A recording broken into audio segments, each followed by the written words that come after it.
Aşıq kimi danış.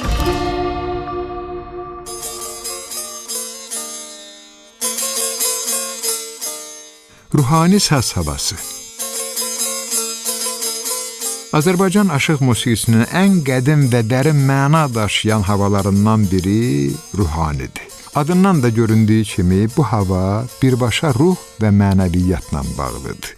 Ruhani havası insanın daxili aləmini saflaşdıran, onu düşüncəyə, zikrə, təfəkkürə, təsəvvüfə aparan melodiyası ilə seçilir. Ruhani ağır tempdə, zərbsiz və sakit axarla ifa olunur. Havanın melodiyası dərin kövrəklik və sufi ovqatı daşıyır. İfa zamanı sazın pərdələrində tez-tez dayanılır, hər bir səs sanki bir zikr, bir dua kimi təqdim edilir.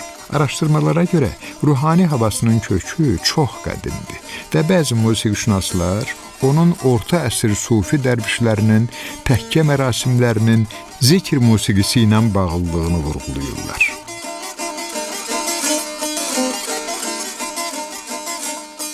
Ozanlar ozanı böyük ustadlardan Dədə Ələsgər, Aşıqalı, Aşıq Şəmşir də öz repertuarlarında ruhani havasına geniş yer veriblər.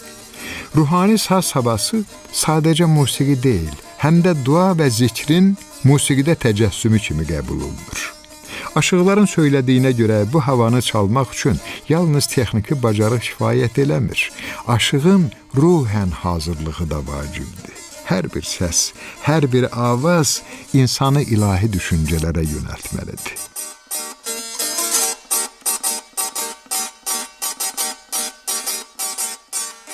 Tütək səsi filmində Hüseyin Saraclının ifasında olan ruhani havası isə sözün əsl mənasında mənəvi dəyərlidir.